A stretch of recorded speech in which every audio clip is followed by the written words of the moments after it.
El teléfono de Louis Moran vibró durante su turno en el aserradero. En la pantalla apareció el número de su exesposa, Bárbara. Llevaban 6 meses sin hablar, no desde que se firmaron los papeles del divorcio. Su dedo dudó antes de responder. Louis, la voz de ella se quebró. Es Charlie. Está en el hospital del condado. Ellos, un sollozo cortó la frase. Le hicieron daño. La hoja de la sierra chilló detrás de él mientras Louis caminaba hacia la salida, las botas pesadas sobre el cemento. ¿Qué tan grave? Su mandíbula. Louis, se la han tenido que fijar con alambres. Su cara, otro sollozo. El médico dijo que si el impacto hubiera sido 2 pulgadas más arriba, podría haber perdido el ojo. 15 minutos después, Louis estaba en el aparcamiento del hospital, aferrado al volante de su Silverado hasta que los nudillos se le pusieron blancos. Charlie tenía 17 años, un buen chico, alumno de honor que quería estudiar ingeniería en la Universidad Estatal, nunca había tocado drogas, rara vez contestaba mal y alguien le había destrozado la cara. Las luces fluorescentes de urgencias zumbaban mientras Louis atravesaba las puertas dobles. Bárbara estaba en la sala de espera, el rímel corrido por las mejillas, hablando con un policía. Levantó la mirada cuando Louis se acercó y algo en su expresión le hundió el estómago. No era solo miedo, era vergüenza. Señor Moran. El agente, Glenn Parker, según su placa, le tendió la mano. Su hijo está estable. El médico les informará en breve. Estamos recabando información sobre el incidente. ¿Qué incidente? La voz de Louis salió plana. Las manos de Bárbara se retorcieron en su regazo. Fueron los hermanos de Tony. El nombre golpeó a Louis como un puñetazo. Tony Norman. Su segundo matrimonio, apenas 2 años antes de hacerse pedazos 6 meses atrás. Ella parecía diferente al principio, callada, considerada, hasta que su familia empezó a rondar. 7 hermanos, todos cortados del mismo paño podrido. Los que controlaban la mitad de los contratos de construcción del condado y actuaban como si fueran dueños de todos. Estaban en la taberna de Mickey, continuó Bárbara, casi en un susurro. Charlie fue con unos amigos después del partido de fútbol. Los hermanos de Tony estaban allí. Grant empezó a decir cosas sobre ti, sobre el divorcio. Charlie te defendió. Entonces... La radio del agente Parker crepitó y él se apartó murmurando. Louis se arrodilló junto a la silla de Bárbara. ¿Y después? Grant lo agarró. Charlie respondió. Entonces los 7, su voz se quebró. Los 7 contra un solo chico, Louis. Lo arrastraron afuera. Alguien llamó al 911, pero cuando llegaron. El médico apareció antes de que Louis pudiera responder, una mujer cansada de unos 50 años llamada doctora Shelley Maguire. Los condujo a la habitación de Charlie, preparándole para lo que iba a ver. Nada pudo prepararlo.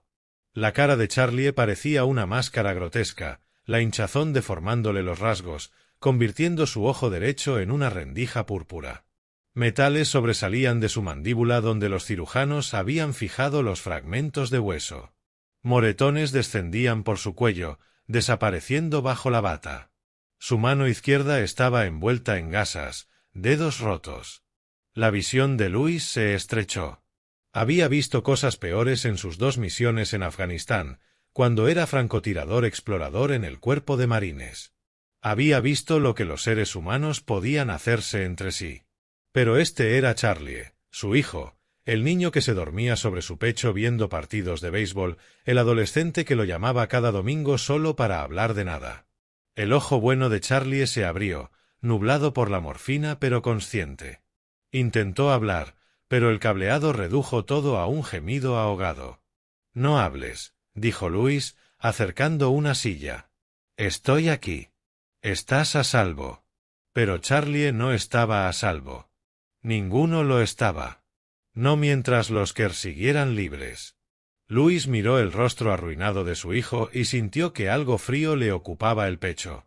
Algo que había dejado atrás en las montañas del Hindu Kush hacía 13 años. El agente Parker regresó cuando Louis llevaba 1 hora en vela. «Señor Moran, ¿podemos hablar afuera?» En el pasillo, la profesionalidad del agente se resquebrajó un poco. «Mire, voy a ser franco. Tomé declaración a los testigos. Sabemos lo que pasó, pero la familia Kerr, su primo es el sheriff Ronnie Valencia. Y el fiscal del condado, G.M. Bishop, lleva años en el bolsillo de Grant Kerr. La mitad de los jueces juegan al golf en su club». Louis estudió el rostro del agente. Ojos honestos, frustración. ¿Está diciendo que no les pasará nada? Estoy diciendo que presentaré el informe, seguirá su curso, pero debe prepararse para la realidad. Parker miró hacia la habitación de Charlie. Lo siento. Tengo un hijo también. Si fuera el mío. No terminó. No necesitaba terminarlo. Bárbara se fue pasada la medianoche, agotada y vacía. Louis se quedó, viendo a su hijo dormir a trompicones, el dolor atravesando la medicación en oleadas que hacían a Charlie gemir. Cada sonido profundizaba la resolución de Louis. El amanecer llegó gris y frío sobre el aparcamiento. Louis salió por un café de la máquina, apoyándose en la pared mientras las cuadrillas de obra comenzaban su jornada.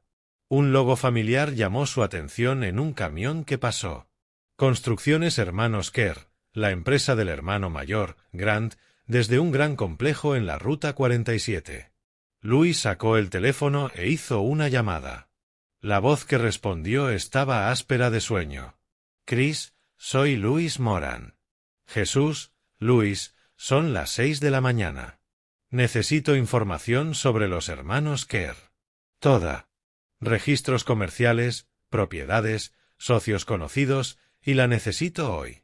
Chris Mcdowell había servido en la unidad de Louis y ahora trabajaba en seguridad privada en la capital estatal. Un silencio se extendió en la línea. «¿De qué va esto?» «Han puesto a mi hijo en el hospital.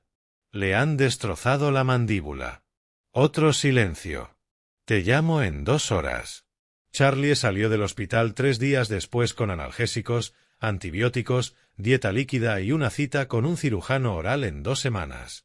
Louis volvió a la habitación de invitados de Bárbara para ayudar con los cuidados. Ella no protestó.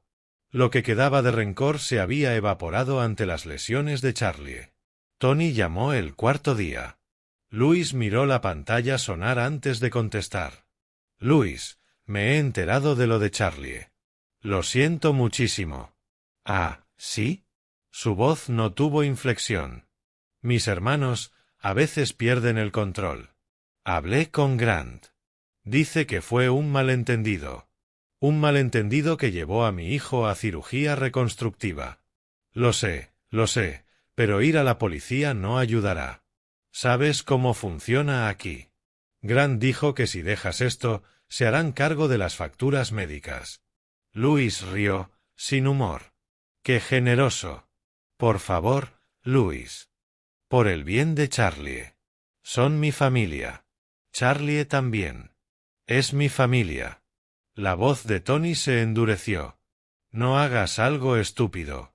Mis hermanos no son gente con la que quieras problemas. Diles que mañana voy a verlos. Al mediodía». Louis colgó. La información de Chris llegó esa noche por correo cifrado. Louis extendió los documentos sobre la mesa de la cocina después de que Bárbara se acostara. Los que habían levantado su imperio a base de intimidación y conexiones políticas. 7 hermanos, todos con antecedentes que nunca acababan en condenas. Grant, el mayor con 42 años, dirigía la operación. Clark manejaba las finanzas. Harvey supervisaba a las cuadrillas. El resto era músculo. Operaban desde un complejo industrial con oficinas, almacenes y taller, 12 acres rodeados de valla metálica. Había cámaras, pero según Chris estaban mal mantenidas, pura fachada. Más interesante era el análisis financiero, los que restaban endeudados hasta el cuello, debiendo millones a varios acreedores. Su primo, el sheriff Valencia, les había conseguido contratos intimidando, pero el negocio estaba desangrándose. Vivían solo de la reputación. Louis estudió las fotos de vigilancia, los planos del condado y los perfiles de cada hermano. Sus dedos tamborilearon sobre la mesa, un hábito militar al planear operaciones. A la mañana siguiente, Louis fue a la habitación de Charlie. Estaba despierto, apoyado en almohadas, intentando beber un batido proteico por una pajita, con dolor evidente. «Papá», la palabra salió deformada por los dientes apretados. «No. No. ¿No qué?» El ojo bueno de Charlie se clavó en él, agudo pese a los moretones. «Sea lo que estés planeando, no vale la pena». Louis se sentó en el borde de la cama. «Cuando estuve en Afganistán, teníamos reglas de enfrentamiento, protocolos. A veces esos protocolos nos mataban porque el enemigo no seguía las reglas. Así que aprendimos a adaptarnos. Aprendimos que justicia y legalidad no siempre son lo mismo». «Papá». «No te estoy pidiendo permiso, Charlie. Te estoy diciendo que lo que te hicieron no quedará así. El sistema no nos ayudará. El propio agente Parker lo dijo. Así que voy a manejar esto de otra forma». Charlie le agarró la mano. «Te matarán». «No», dijo Louis en voz baja. «No lo harán». El complejo de construcciones hermanos Kerr se extendía por el extremo industrial de la Ruta 47, un conjunto de naves y patios rodeados de una valla caída. Louis metió la Silverado por la entrada a las 11:55, la grava crujiendo bajo los neumáticos. 3 hombres que trabajaban cerca se giraron para mirarlo. La oficina ocupaba la parte delantera de la nave más grande. Louis empujó la puerta de cristal hacia un espacio que olía a aceite de motor y café rancio. Una mujer tras el mostrador, Tracy Louis según su placa, levantó la mirada con desinterés. «¿Sí? Vengo a ver a Grant Kerr. ¿Tiene cita? Dile que Louis Moran quiere hablar sobre su hijastro». Tracy cambió un poco la expresión, tomó el teléfono, murmuró algo y señaló un pasillo. «Segunda puerta». Grant estaba detrás de un escritorio abarrotado, en una oficina que parecía un trastero. Era un hombre corpulento, cabeza rapada, nudillos marcados por décadas de peleas. 2 de sus hermanos lo flanqueaban, Clark y Harvey, todos con ropa de trabajo manchada. Grant se recostó en la silla, brazos cruzados. «Vaya, vaya», el papá preocupado. «Tony dijo que podrías pasar». Louis cerró la puerta y estudió a los 3. Grant destilaba arrogancia. Clark estaba nervioso. Harvey tenía mirada de pocos amigos. «Vengo por lo que le hiciste a mi hijo». «¿Lo que yo le hice?» La risa de Grant fue fea. «Tu mocoso me puso las manos encima delante de mi gente. Me faltó al respeto. ¿Qué creías que iba a pasar? Tiene 17 años y debe aprender su lugar. Este es el condado Kerr, Moran. Mi familia construyó este sitio. Controlamos a los contratistas, los sindicatos, los tribunales. Tu chico se metió con la gente equivocada». Louis dejó que el silencio se estirara. En los marines aprendió que el silencio incomodaba, hacía hablar a la gente. Grant cayó en la trampa. «Mira, Tony dice que fuiste militar. Respeto eso, así que seré directo. Olvida lo que estés planeando. El sheriff es nuestro primo. El fiscal es nuestro colega. No tienes ninguna jugada aquí. Acepta la oferta de Tony. Nosotros pagamos las facturas médicas. Charlie aprende la lección. Todos seguimos con lo nuestro. ¿Y si no lo hago?» Grant se puso en pie, sus hermanos con él. Medía como 1,94 m, cerca de 110 kilos. «Entonces te daremos lo mismo que a tu hijo. Los 7. Lo superarás, pero no lo olvidarás». Clark y Harvey se movieron para rodear a Louis. La oficina pareció encogerse. Louis no se movió. «Tienen 20 minutos. Entréguense al agente Parker en el hospital del condado. Confiesen lo que hicieron. Acepten los cargos». La carcajada de Grant retumbó. «¿O qué? ¿Vas a darle una paliza a los 3? A los 7, cuando lleguen los otros. Eres un solo hombre, Moran. Nosotros somos una familia. Somos dueños de este condado. El sheriff es nuestro primo. No tienes nada. Escupió en la bota de Luis. Luis miró la saliva en la puntera de acero y volvió a mirarlo. Su expresión no cambió. Tienen 20 minutos. Después de eso, esto tomará otro camino. Lárgate de mi oficina antes de que te rompamos en dos. Luis llegó a la puerta, la mano en el pomo. 17 minutos ahora. Los tres hermanos lo siguieron riendo. Al subir a la Salverrado, Grant gritó desde el fondo del terreno. «¿Tienes valor? Te lo reconozco. Pero el valor no importa cuando estás en minoría». Luis arrancó y salió, mirando el reloj. Condujo exactamente 2 millas por la ruta 47 antes de desviarse por un camino forestal. La Salverrado botó entre baches hasta que los árboles la ocultaron. Del cajón trasero sacó un maletín duro. Dentro estaba su rifle de francotirador M40A5, el mismo modelo que usó en Afganistán. Tras dejar los marines compró uno legalmente, manteniendo su puntería en un campo privado. El arma estaba impecable, calibrada a 300 yardas. Había estudiado esta posición 3 días antes, usando la información de Chris y su propio reconocimiento. La colina permitía una línea de visión perfecta al despacho de Grant. Louis se acomodó tras un roble caído, extendió el bípode y encajó la culata en el hombro. A través de la mira vio a Grant y sus hermanos volver a la oficina, aún riendo, convencidos de su inmunidad. Miró el reloj. Habían pasado 17 minutos. Quedaban 3. Su teléfono vibró. Un mensaje de Chris, paquete entregado. La Fiscalía del Condado y la Policía Estatal han recibido todos los archivos de evidencia. Anónimos. Imposibles de rastrear.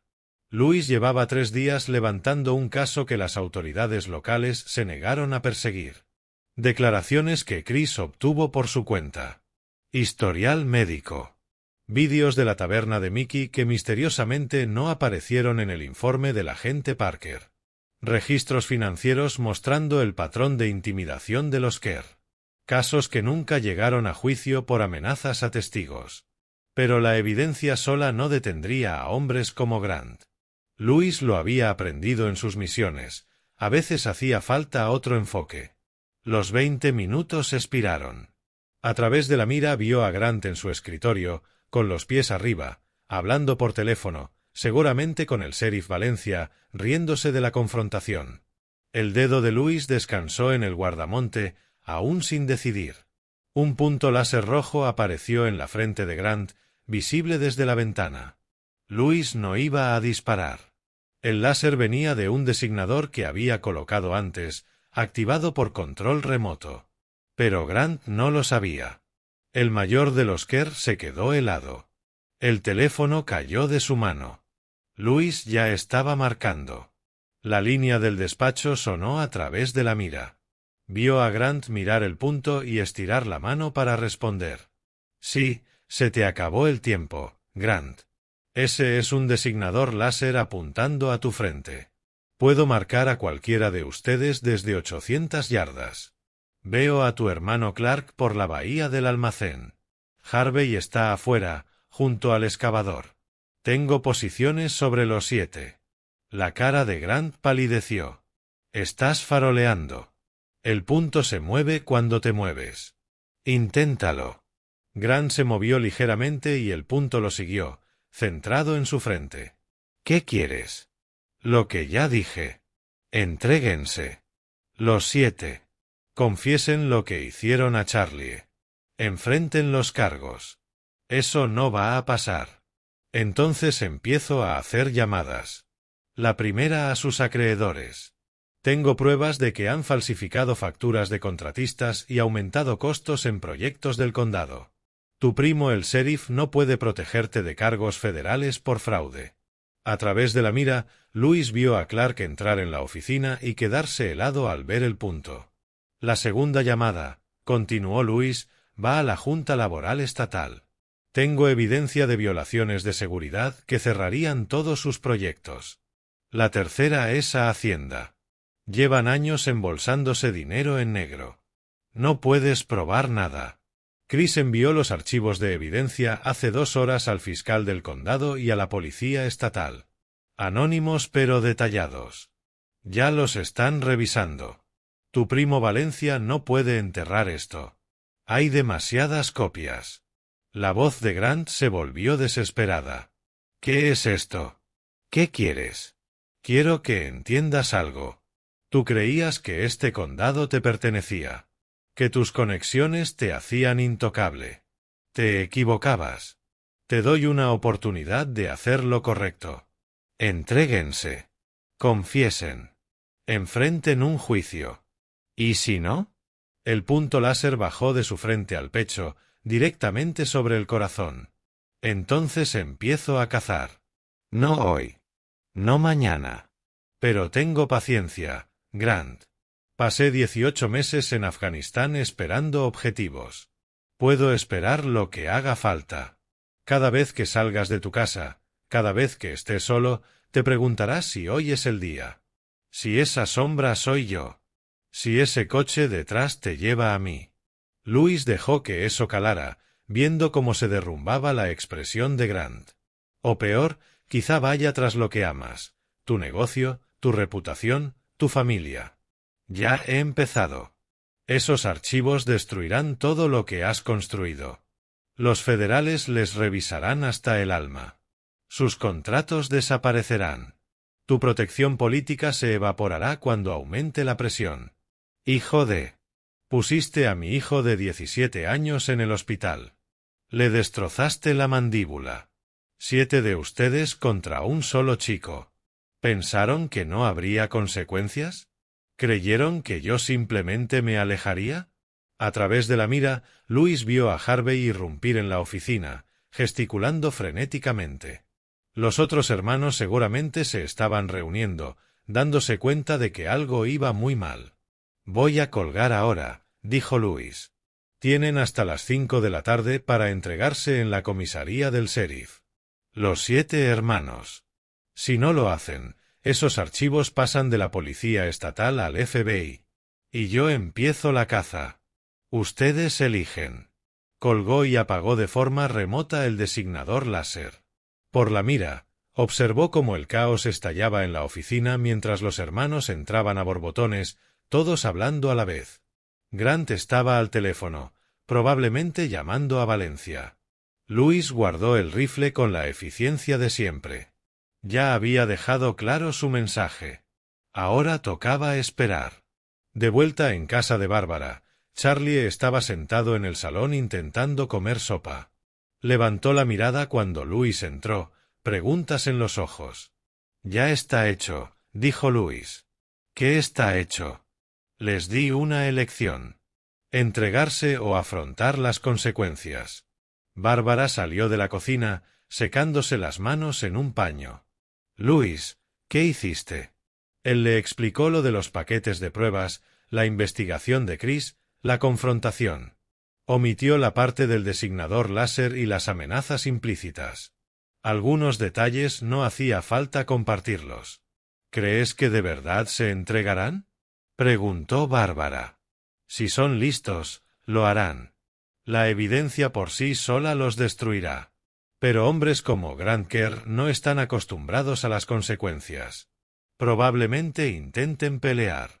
¿Y entonces? Louis la miró a los ojos. Entonces me aseguraré de que entiendan su error. La llamada llegó a las 4:30 de la tarde, del agente Parker. Señor Moran, pensé que querría saberlo. Grant Kerr y sus hermanos acaban de entrar en la oficina del sheriff. Están confesando la agresión. Los 7. Louis sintió que algo se liberaba en su pecho. ¿Están confesando? Bueno, Grant sí. Los demás lo respaldan. El sheriff Valencia tiene una cara como si se hubiera tragado un limón, pero no puede ignorar 7 confesiones, precisamente. La policía estatal está aquí también. Recibieron esta mañana una especie de paquete con pruebas. Todo esto es mucho más grande que una simple agresión. ¿Y ahora qué pasará? Mañana serán instruidos de cargos. Dada la brutalidad del ataque y la cantidad de pruebas que tiene la policía estatal, diría que se enfrentan a cargos serios. Agresión agravada como mínimo, posiblemente conspiración. La oficina del fiscal estatal ha apartado a Bishop y ha tomado el caso. Después de colgar, Louis se sentó en los escalones del porche y dejó que el aire de la tarde lo envolviera. Charlie se unió unos minutos después, moviéndose despacio, todavía con dolor evidente. Se entregaron, dijo Louis. Charlie se acomodó a su lado con un gruñido. ¿Cómo? Les di a elegir entre enfrentarse a la ley o enfrentarse a mí. Eligieron la ley. ¿Así de simple? Louis negó con la cabeza. Nada es así de simple. Pero a veces, hombres que se creen intocables solo necesitan un recordatorio de que todo el mundo tiene puntos débiles. Todo el mundo puede ser alcanzado. Se sentaron en silencio mientras el sol caía bajo el horizonte, tiñendo el cielo de naranjas y rojos. En alguna parte, en la cárcel del condado, 7 hermanos estaban aprendiendo que su poder era una ilusión, que las conexiones solo te protegían hasta que alguien decidía que ya no valías la pena. La mano de Charlie encontró el hombro de Louis. Gracias. Eres mi hijo. Iría al infierno por ti. Lo sé, pero tenía miedo de que hicieras algo que te llevara a prisión. Louis esbozó una ligera sonrisa. Soy más listo que eso. Hace mucho aprendí que la mejor venganza es aquella en la que tú sales limpio. 2 semanas después, Louis se sentó en la sala del juzgado mientras Grant Kerr y sus 6 hermanos permanecían de pie ante el juez.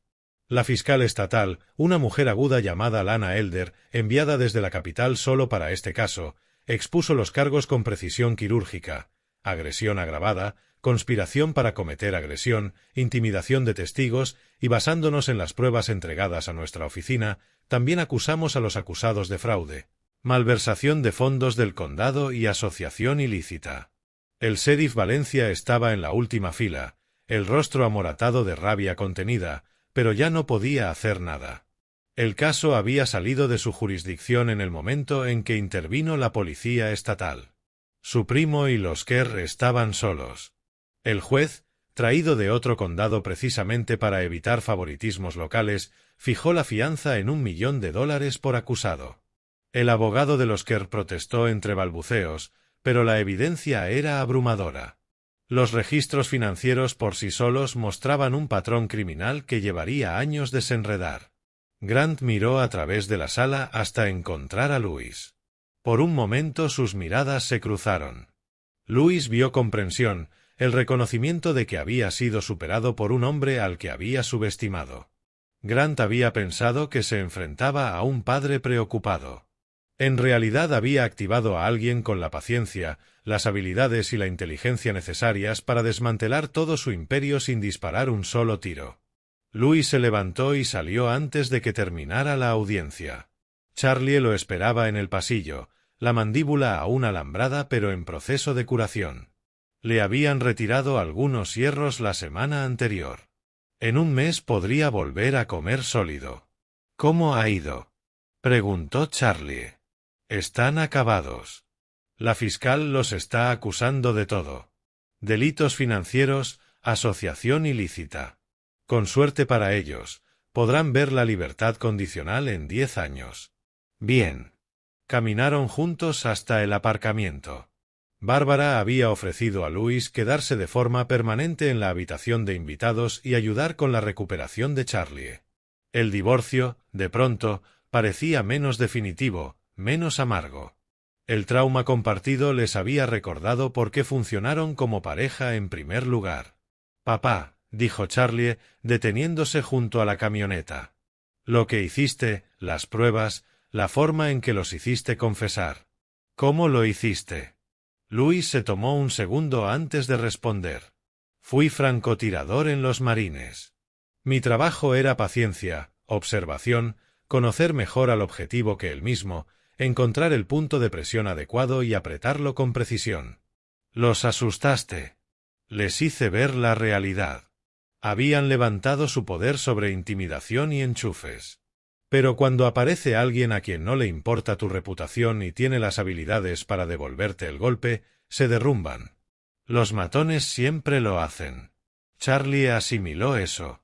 ¿Crees que vendrán a por nosotros cuando salgan? No saldrán. No en muchísimo tiempo. ¿Y si lo hacen? Louis sonrió. Aquí estaré, esperándolos. Pero la organización de los hermanos empezó a desmoronarse antes de lo previsto. Con Grant y los demás en prisión a la espera de juicio, el negocio colapsó. Los acreedores reclamaron sus préstamos. Los contratistas abandonaron obras a medio hacer. Los obreros dejaron sus puestos cuando los cheques empezaron a rebotar. Chris llamó cada semana con novedades. Su imperio actual está acabado. Los investigadores estatales encontraron pruebas de fraude de 15 años atrás. Contratos del condado amañados. Violaciones de seguridad que provocaron muertes de trabajadores y fueron tapadas. Es un desastre. ¿Y el sheriff Valencia? También lo investigan. Obstrucción a la justicia. Conspiración. Puede que evite la cárcel, pero su carrera ha terminado. Hay elecciones en 8 meses. No sobrevivirá. 3 meses después de los arrestos, Louis estaba con Charlie en una revisión médica. La cirujana oral, doctora Caroline Frederick, examinó la mandíbula con satisfacción. Recuperación notable, dijo. El hueso está soldando bien. La semana que viene podemos retirar el alambrado. Necesitarás fisioterapia para recuperar toda la movilidad, pero diría que ya pasaste lo peor. Charlie sonrió todo lo que el alambre le permitió. ¿Podré comer pizza otra vez? Solo comida blanda durante un mes más, pero sí, al final pizza. Fuera del edificio, Louis vio una cara conocida esperándolo. El agente Parker apoyado en su patrulla, manos en los bolsillos. Señor Moran, ¿tiene un minuto? Caminaron hasta un banco cercano. Parker sacó una pequeña libreta y hojeó unas páginas. Quería darle las gracias. Lo que hizo, reunir esas pruebas, obligar a los Kerr a rendir cuentas. Es algo que nuestro departamento debería haber hecho hace años. ¿Por qué no lo hicieron? La mandíbula de Parker se tensó. Valencia. Los protegía. Enterraba investigaciones, intimidaba testigos. A los que queríamos hacer lo correcto nos bloqueaban en cada giro. ¿Y ahora? Ahora estamos limpiando la casa. Valencia está suspendido a la espera de la investigación. La mitad del departamento coopera con la policía estatal. Estamos reconstruyendo desde cero. Miró a Louis a los ojos. Pero quería que supiera que lo que hizo fue peligroso. Si las cosas hubieran salido distinto, si los que hubieran llamado a su farol. No era un farol. Parker lo estudió un largo momento. No, supongo que no. Solo tenga cuidado. Todavía hay gente en este condado leal a los Kerr. Familia, socios. Podrían intentar algo. Que lo intenten. El juicio empezó a finales de otoño, con las hojas doradas y rojas tras las ventanas del tribunal. Louis fue todos los días, sentado en la galería junto a Bárbara y Charlie. El caso de la acusación era aplastante. Registros financieros, testigos, pruebas de la paliza recopiladas de varias fuentes. Grant subió al estrado en su propia defensa, algo que su abogado claramente no quería. Intentó presentarse como un empresario legítimo víctima de un expadrastro vengativo, pero la fiscal Elder lo destrozó con bisturí. Señor Kerr, usted declaró que Charlie Moran provocó el ataque empujándolo. ¿Es correcto? Sí. Y su respuesta a que un chico de 17 años lo empujara fue llamar a 6 de sus hermanos para que lo golpearan hasta romperle la mandíbula en 3 partes. Me faltó al respeto. Así que se sintió con derecho a desfigurarlo de forma permanente como castigo por faltarle al respeto. El abogado de Grant protestó, pero el daño estaba hecho. Las expresiones del jurado iban de la repulsión al horror. La defensa intentó sacar testigos de carácter, gente que se había beneficiado de las construcciones Kerr, pero cada uno se desmoronó cuando Elder les mostró las pruebas de intimidación, fraude y violencia que habían hecho posibles esos beneficios. En el 8º día de juicio, El jurado deliberó durante 3 horas antes de regresar con veredictos de culpabilidad en todos los cargos principales. Grant recibió 15 años. Sus hermanos entre 8 y 12 cada uno, con Clark obteniendo la pena más baja por cooperar con los investigadores. Louis los vio marcharse esposados. La expresión de Grant era vacía, derrotada. El hombre que le había escupido la bota y amenazado con partirlo en 2 ahora parecía pequeño y roto. Fuera del tribunal, los periodistas rodearon a la familia. Louis avanzó entre ellos sin decir palabra, un brazo sobre los hombros de Charlie. Bárbara contestó con evasivas hasta llegar al aparcamiento. Se acabó, dijo, apoyándose en la camioneta. ¿De verdad se acabó? Sí, asintió Louis. Se acabó. Pero esa noche, en la habitación de invitados que ya era su cuarto, Louis no pudo dormir. El juicio había terminado. Los Kerr pasarían años en prisión. La justicia se había cumplido. Y aún así, algo le roía por dentro. La advertencia de Chris resonaba en su cabeza. Sigue habiendo gente leal a los Kerr. Su móvil vibró a las 2 de la madrugada. Número desconocido. Louis respondió, esperando un error o una llamada de venta. Louis Moran. La voz era desconocida, áspera. Soy Tyrone Aldrich. Trabajé para Grant.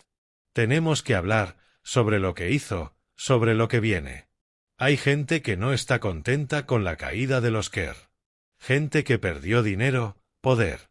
Están planeando algo. ¿Por qué contármelo? Porque yo estuve allí la noche que golpearon a tu hijo. No participé, pero lo vi. Me revolvió el estómago. Grant siempre fue rápido con los puños, pero aquello fue distinto. Fue maldad pura. Pausa. Yo también tengo hijos. Lo que le hicieron a Charlie no se lo desearía a nadie. Louis se incorporó, alerta. ¿Qué están planeando? Reúnete conmigo mañana. Taberna de Mickey. 2 de la tarde. Ven solo. La línea murió. Louis miró el teléfono, la mente en marcha. Podía ser una trampa. Podía ser real. De cualquier manera, iría preparado. A la tarde siguiente, Louis llegó temprano a la taberna, aparcando donde tuviera campos de visión despejados.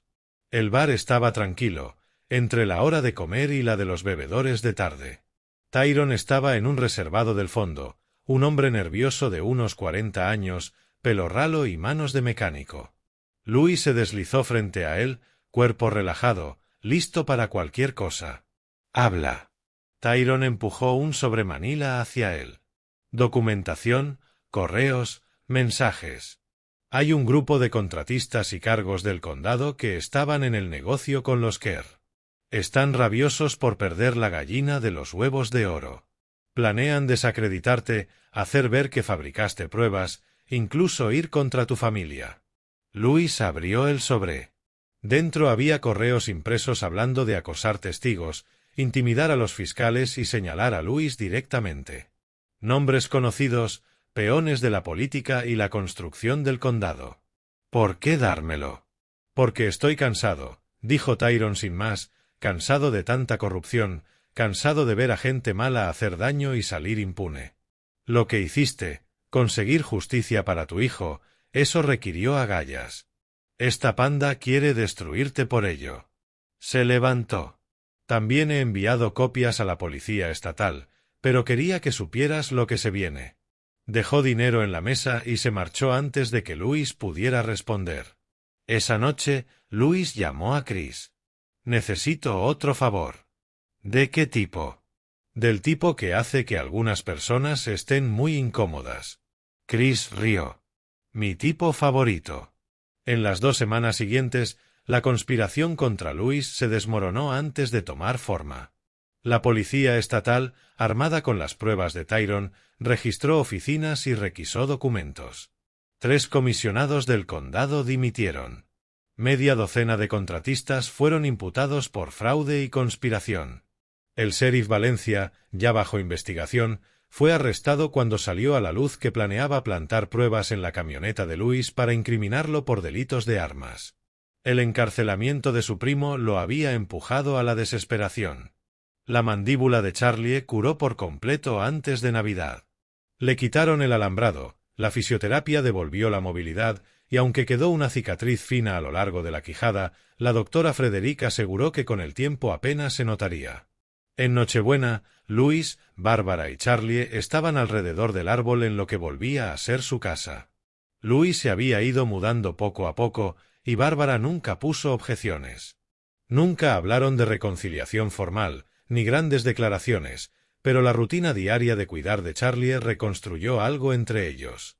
«Abre el mío primero», dijo Charlie, dándole a Louis una caja envuelta. Dentro había una foto en un marco sencillo. La imagen mostraba a Louis y Charlie en un baile del Cuerpo de Marines, años atrás. Louis con el uniforme de gala, Charlie con apenas 10 años en un traje demasiado grande. Ambos sonriendo a la cámara. «La encontré en el desván», dijo Charlie. «Quería que recordaras que siempre has sido mi héroe. No solo por lo que hiciste por mí, sino por quién eres». A Louis se le cerró la garganta. «Charlie, déjame terminar. Lo que pasó fue terrible, pero verte manejarlo. No solo te vengaste. No solo les devolviste el golpe. Les hiciste enfrentarse a la justicia. Les hiciste pagar por todo lo que habían hecho, no solo por lo mío. Eso es ser un hombre. Eso es ser alguien digno de admiración». Bárbara se limpió las lágrimas. «Tiene razón. Podrías haberlos matado. Dios sabe que tenías las habilidades. Pero encontraste otra manera». Louis miró la foto, recordando aquella noche del baile. Charlie estaba tan orgulloso de estar allí, de aparecer con su padre de uniforme. Louis se había prometido entonces que siempre protegería a su hijo, que siempre sería alguien de quien Charlie pudiera estar orgulloso. «Lo que dije en el hospital iba en serio», les dijo. «La familia lo es todo. Proteges a la familia por cualquier medio necesario». «Pero elegiste los medios correctos», replicó Charlie. «Eso es lo que importa». Enero trajo un cierre inesperado. Los juicios de los conspiradores secundarios terminaron en acuerdos y condenas. El condado convocó una elección especial para sheriff. El agente Glenn Parker ganó por goleada. Su primer acto como sheriff fue crear un comité independiente de supervisión. La compañía de los Kerr fue liquidada. Sus activos vendidos para pagar compensaciones a las víctimas. El complejo de la Ruta 47 fue comprado por un contratista legítimo que, de inmediato, despidió a todo aquel con lazos con los Kerr. Un día, Louis recibió una carta, reenviada por su abogado. Era de Grant, desde prisión. «Moran, te subestimé. Pensé que era solo otro padre preocupado al que podía pisotear. No me di cuenta de que te habías pasado la vida entrenando para algo así. Desmantelaste todo lo que construí sin despeinarte. Escribo porque mi abogado dice que quizá me den libertad anticipada si muestro remordimiento. Esta carta no es eso. Es para decir que lo entiendo ahora. Me pasé la vida creyendo que el poder venía del miedo y los enchufes. Tú me enseñaste que el poder real viene de ser más listo, más paciente y más decidido que el otro. Mis hermanos te odian. Pasarán la próxima década hablando de venganza. Pero yo sé mejor. Tú ganaste por completo. Si algún día nos cruzamos, cosa que no pasará porque no voy a salir de aquí, yo caminaré en dirección contraria. Siento lo de tu hijo, por lo que valga. Grant Kerr». Louis leyó la carta 2 veces y la archivó. Las disculpas de hombres como Grant no significaban nada. Lo que contaba eran los actos. Las consecuencias. La primavera llegó con renovación. Charlie comenzó la universidad en otoño, en ingeniería como había planeado. Las cicatrices se habían reducido a líneas finas, apenas visibles a menos que supieras dónde mirar. Había crecido en invierno, más alto, más fuerte, con una seguridad nacida de haber sobrevivido a algo terrible. Louis y Bárbara se reconciliaron oficialmente, volviendo a casarse en una ceremonia discreta en el juzgado. Sin grandes celebraciones, sin fanfarrias, solo dos personas que se habían reencontrado a través de la crisis. El aserradero ascendió a Luis a supervisor de turno. El trabajo era honrado, el sueldo decente y nadie cuestionaba su pasado. Seguía yendo al campo de tiro, mantenía un rifle impecable, pero esperaba no necesitar nunca más esas habilidades. Una tarde de finales de primavera, Luis estaba en el porche con Bárbara, viendo cómo el atardecer pintaba el cielo de colores intensos. Charlie estaba dentro, estudiando para los exámenes finales, con música clásica flotando desde las ventanas abiertas. ¿Alguna vez te arrepientes?, preguntó Bárbara en voz baja. ¿De lo que hiciste con los Kerr? Luis se lo pensó. No. Ellos tomaron sus decisiones. Yo solo me aseguré de que afrontaran las consecuencias.